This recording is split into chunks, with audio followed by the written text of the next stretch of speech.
Marcus Thompson adjusted his backpack as he walked through the glass doors of Westfield Mall, the cool autumn air hitting his face.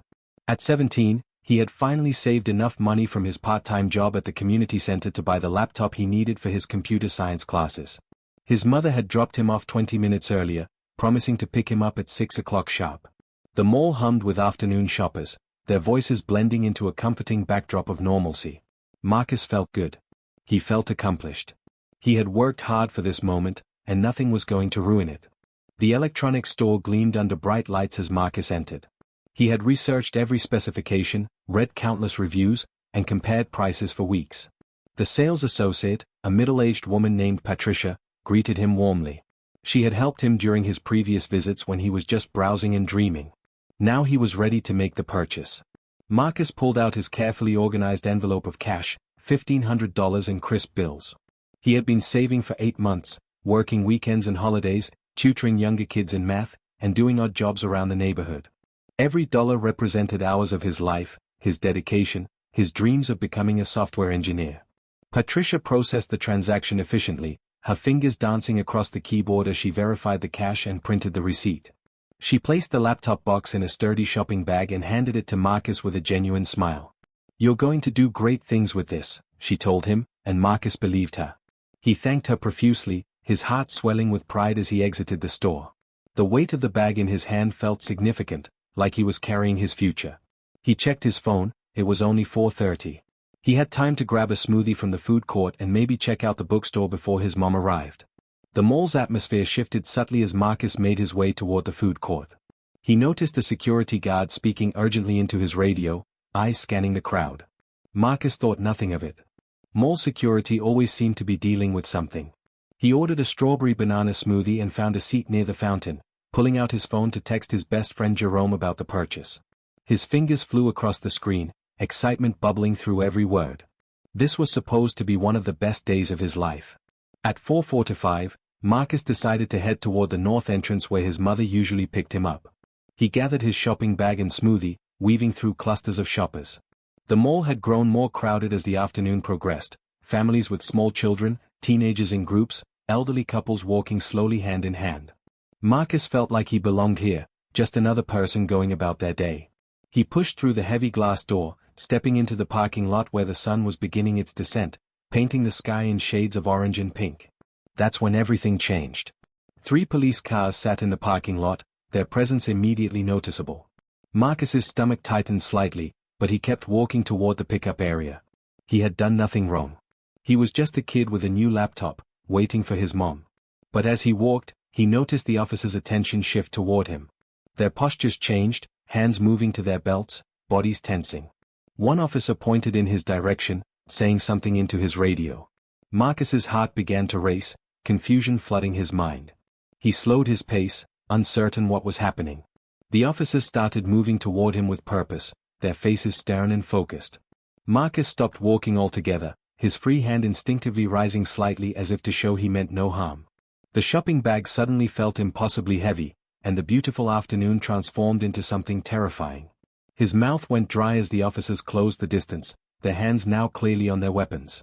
Marcus wanted to call out, to ask what was wrong, but his voice caught in his throat. Officer Daniel Reeves reached Marcus first, his hand firmly gripping his baton. "Put the bag down and get on the ground," he commanded, his voice sharp and authoritative. Marcus's mind struggled to process the words. Get on the ground? Why? What had he done? His hands trembled as he tried to speak, tried to explain that he had just bought a laptop, that his mother was coming to pick him up, that there must be some mistake. But Officer Reeves didn't wait for explanations. Within seconds, another officer, Jennifer Park, flanked Marcus's left side while a third officer, Thomas Bradley, positioned himself to the right. They had formed a triangle around him, their training evident in their coordinated movements. "I said get on the ground now," Reeves repeated, his voice louder this time, attracting the attention of shoppers who were walking to their cars. Some stopped to watch, pulling out their phones. Others hurried away, not wanting to be involved. Marcus felt their eyes on him, felt the weight of their judgment and curiosity. His hands shook violently as he slowly lowered the shopping bag to the ground. The smoothie slipped from his other hand, splashing pink liquid across the asphalt. He tried once more to speak, to ask why this was happening, but the words came out as a stutter. I didn't do anything. I just bought. He never finished the sentence. Officer Reeves moved with sudden speed, grabbing Marcus's arm and pulling it behind his back. The force of the movement sent Marcus stumbling forward, his body losing balance. In the chaos of trying to stay upright, his other arm flailed instinctively, a natural reaction to falling.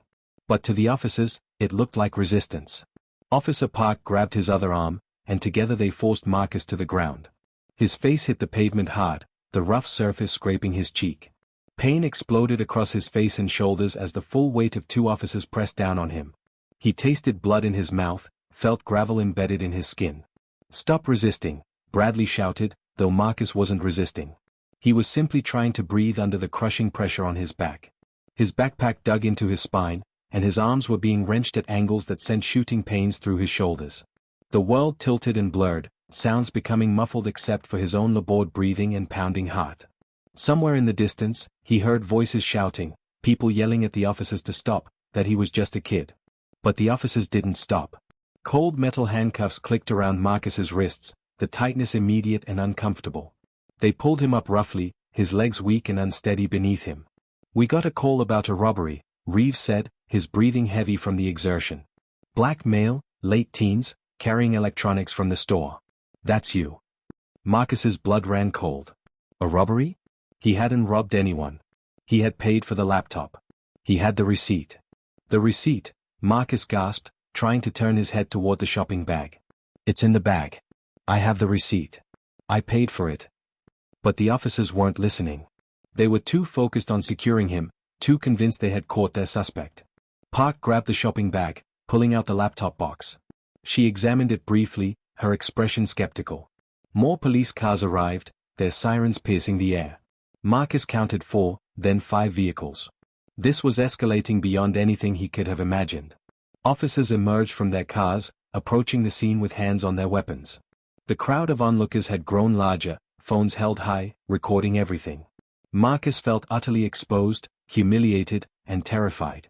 His mind raced with thoughts of his mother arriving to find him in handcuffs, of his name being dragged through the news, of losing his job at the community center, of his college applications being destroyed before they were even submitted. This couldn't be happening. This couldn't be real. Officer Bradley searched Marcus's backpack, pulling out his wallet, his phone, his textbooks. Everything was laid out on the hood of a police car like evidence at a crime scene.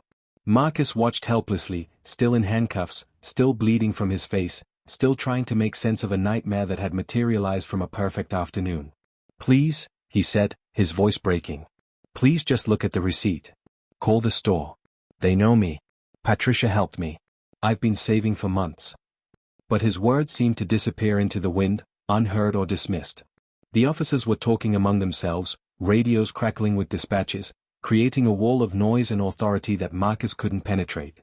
He had never felt so powerless, so invisible, so profoundly misunderstood in his entire life. The sharp crack of car doors slamming in unison cut through the chaos like a knife. Marcus, still on his knees with his hands cuffed behind him, tried to turn his head to see what was happening. 3 black SUVs had pulled up in a semicircle around the scene, their tinted windows revealing nothing. The vehicles were unmarked but official, carrying an authority that even the local police seemed to recognize. The officers who had been talking among themselves fell silent, their body language shifting from aggressive confidence to uncertain hesitation. Officer Reeves took a step back, his hand instinctively moving away from his baton. The doors of the SUVs opened simultaneously, and men and women in dark suits emerged. They moved with military precision, their faces stern and unreadable. Each wore a navy blue jacket with 3 bright yellow letters emblazoned across the back, FBI. Marcus's confusion deepened into something approaching disbelief. FBI? Why would the FBI be here? What was happening? He counted them as they approached, 10 agents in total, their expressions serious, their movements coordinated. They fanned out in a defensive formation, surrounding the local police officers who had just moments ago been surrounding Marcus. The lead agent was a tall woman with steel gray hair pulled back in a tight bun. Her badge hung from her neck, catching the fading sunlight. She strode forward with absolute authority, her eyes sweeping over the scene with clinical assessment. "I'm Special Agent Rebecca Morrison, FBI," she announced, her voice carrying clearly across the parking lot. "Which one of you is in charge here?" Officer Reeves stepped forward, his earlier confidence visibly shaken. "I am Officer Daniel Reeves." We responded to a call about a robbery at the electronics store. We have the suspect in custody. Agent Morrison's eyes moved to Marcus, still kneeling on the ground with blood drying on his face. Her expression remained neutral, but something flickered in her gaze, recognition perhaps, or concern. "That young man is not your suspect," she said, her voice cold and measured. "He's a protected witness in a federal investigation. You've just assaulted and detained someone under FBI protection." The words hung in the air like thunder. Officer Reeves's face went pale. Officer Park took an involuntary step backward. The other officers exchanged glances of mounting panic. Protected witness? Federal investigation? Marcus's mind reeled, unable to process what he was hearing. Agent Morrison turned to one of her colleagues, a younger agent with close-cropped hair and sharp eyes. "Agent Chen, get Mr. Thompson out of those handcuffs immediately." Chen moved forward quickly, producing a key and unlocking the cuffs around Marcus's wrists. The relief was immediate, but Marcus's shoulders ached terribly from the strain. Chen helped him to his feet, his touch gentle but professional. "Are you injured?" Chen asked quietly. Marcus touched his face where it had hit the pavement, his fingers coming away with fresh blood. "I'm okay," he managed to say, though he wasn't sure it was true. "No, you're not okay," Agent Morrison said, stepping closer. "You need medical attention, and these officers need to answer some serious questions." She turned back to Officer Reeves, her expression hardening. "Do you have any idea what you've done? Marcus Thompson is not a suspect in any robbery. He's been working with our cybercrimes division for the past 3 months, helping us track a major identity theft ring. We've had surveillance on him for his own protection. We watched him make a legitimate purchase in that store 30 minutes ago. We watched you assault an innocent young man who has been helping the federal government." The crowd of onlookers had grown even larger, their phones capturing every word, every movement. Marcus could hear their murmurs of shock, their angry comments directed at the police officers. Officer Reeves opened his mouth to speak, but no words came out. His face had gone from pale to red, sweat beading on his forehead despite the cool air. "We received a call," he finally stammered. The description matched. "We thought," Agent Morrison cut him off sharply. "You thought wrong. And your assumptions, your failure to verify, your excessive force, all of it is being recorded and will be reviewed. Marcus Thompson is 17 years old. He's an honor student. He's been helping us voluntarily, at considerable personal risk, to take down criminals who have stolen millions of dollars from innocent people." Another FBI agent approached, this one carrying Marcus's shopping bag and backpack. "Everything's here," she reported. "Laptop, receipt, personal items, all accounted for." Agent Morrison nodded. "Of course it is. Because Marcus Thompson isn't a thief. He's a young man with extraordinary talent and integrity, which is exactly why we recruited him to help us."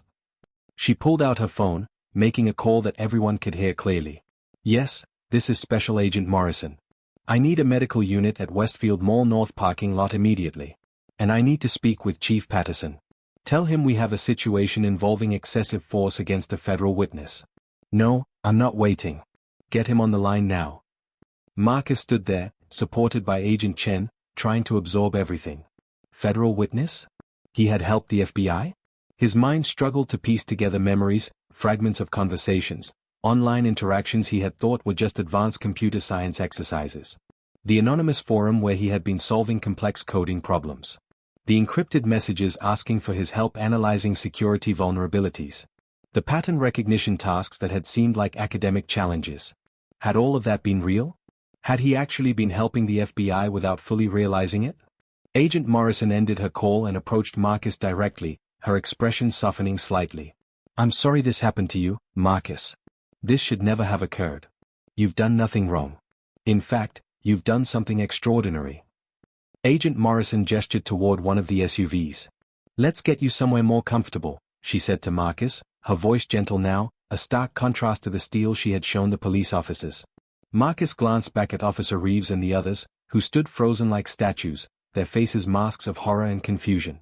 The crowd continued recording, their phones a forest of glowing screens capturing the officers' humiliation.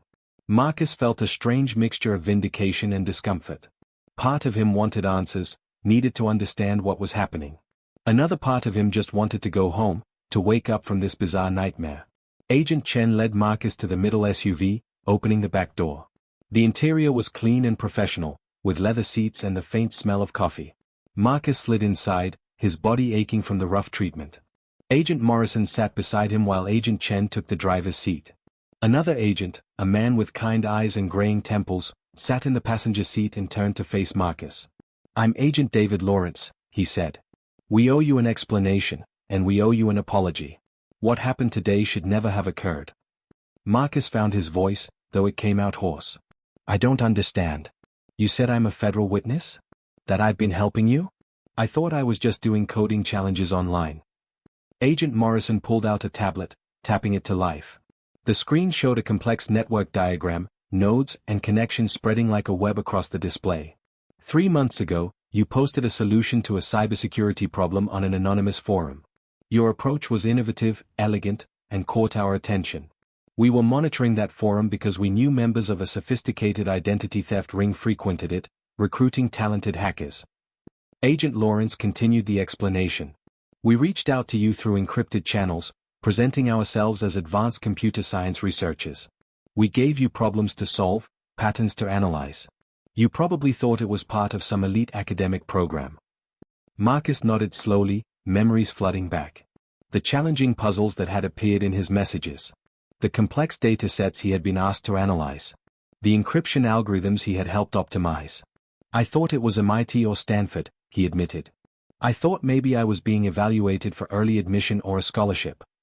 "You were being evaluated," Agent Morrison said, "but for something different. Every problem we gave you was actually a piece of a real investigation. We're tracking a criminal organization that has stolen over $40 million through identity theft, credit card fraud, and ransomware attacks.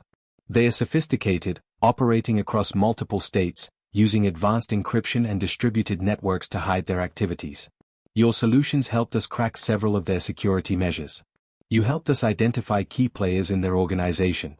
Marcus, you've been instrumental in an investigation that's about to result in dozens of arrests." The words washed over Marcus like cold water. He had been helping the FBI track real criminals? The coding challenges had been real cases? His heart raced as he processed the implications. "But why didn't you tell me? Why keep it secret?" Agent Lawrence leaned forward, his expression serious. "Because we needed your natural, unbiased approach. If you had known it was a real investigation, you might have second-guessed yourself, overthought your solutions. We needed your pure problem-solving instinct. And we needed to protect you. These criminals are dangerous. If they had discovered someone was helping us, especially a young person, they might have retaliated. That's why we've had surveillance on you," Agent Morrison added. "We've been watching to make sure you were safe. We were here today, at the mall, maintaining that surveillance. We saw you make your purchase. We saw everything that happened with the police. We intervened as quickly as we could." Marcus felt dizzy with the weight of this information. "The receipt," he said suddenly. "I kept telling them I had the receipt. Why didn't they just look?" Agent Chen spoke from the driver's seat without turning around. "Because they saw what they expected to see. A young black man with an expensive item. They made assumptions based on bias rather than facts."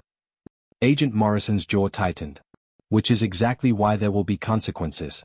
This incident is unacceptable. But right now, we need to focus on you. You need medical attention for your injuries. You need to call your mother, she's probably on her way here. And you need to decide if you want to continue helping us." Marcus looked up sharply. "Continue? You want me to keep helping?" Agent Lawrence nodded. "The investigation is reaching its critical phase.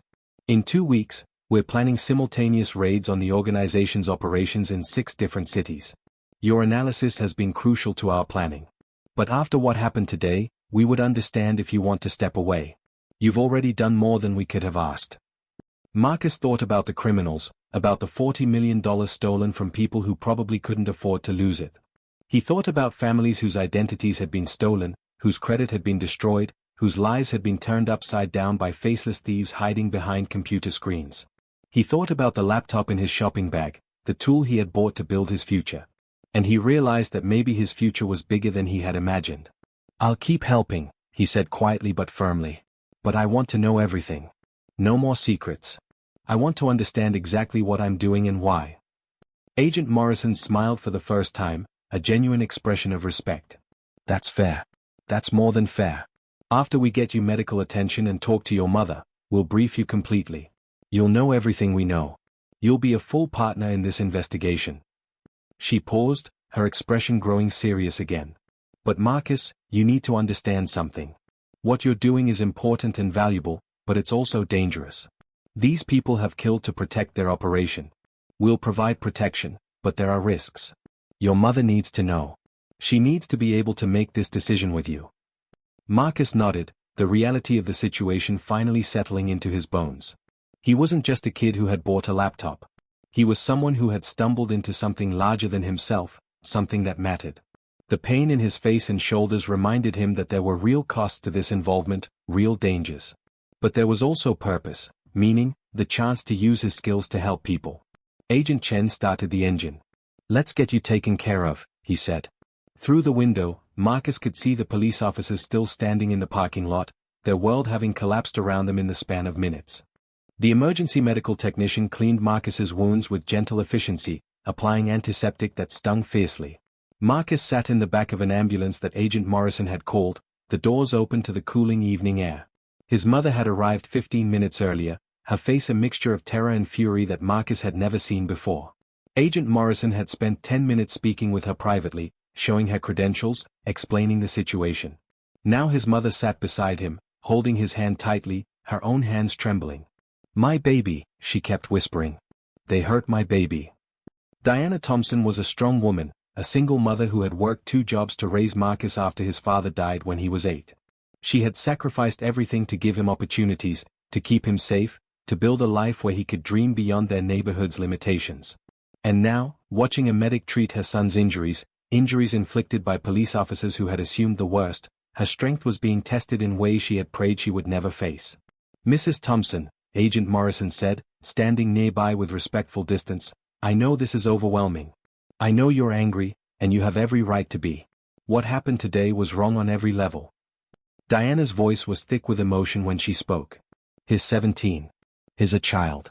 He was buying a laptop with money he saved. And they threw him on the ground like he was some kind of criminal. Her eyes blazed with an anger that made even Agent Morrison shift uncomfortably. They didn't ask questions. They didn't verify anything. They just saw my son and decided he was guilty. How is that justice? How is that protecting and serving? The medic finished with Marcus's face and moved to examine his wrists, where the handcuffs had left angry red marks. Marcus winced as the medic probed gently, checking for deeper damage. Agent Lawrence approached, carrying a folder. Mrs. Thompson, I want to be completely transparent with you about what Marcus has been doing and what we're asking of him. You deserve to know everything. He opened the folder, showing her documents, charts, evidence of the investigation. Your son has an extraordinary gift for pattern recognition and cybersecurity. The problems he solved helped us track criminals who have ruined thousands of lives. He's helped us recover stolen funds, identify perpetrators, and build cases that will put dangerous people in prison. He did all of this without even knowing he was doing it, which speaks to both his talent and his character. Diana listened, her expression softening slightly as she looked at her son. Marcus met her eyes, seeing pride there alongside the fear and anger. But now you want him to keep doing it, she said, her voice steady despite her emotions. You want him to consciously put himself in danger for your investigation. Agent Morrison nodded. We do. But only if you both agree. Only if you understand the risks and decide the purpose is worth those risks.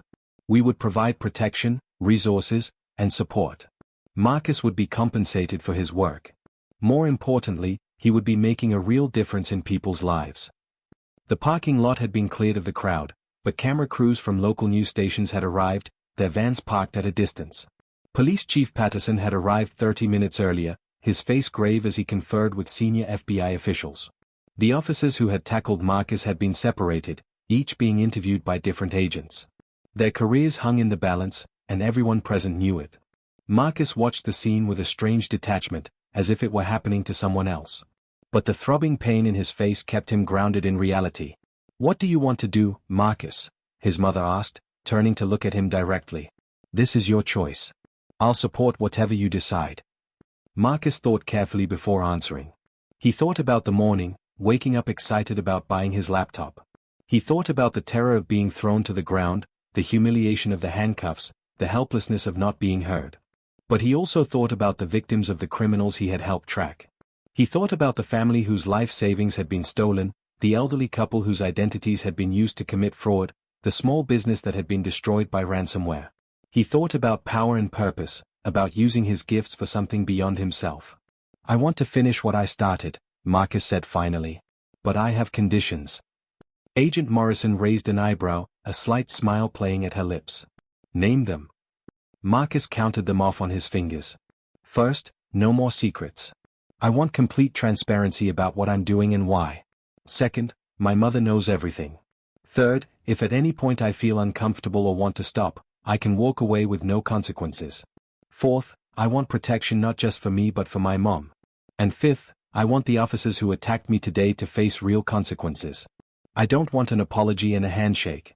I want accountability." Agent Morrison exchanged glances with Agent Lawrence. "Those are more than fair," she said. "We agree to all of them.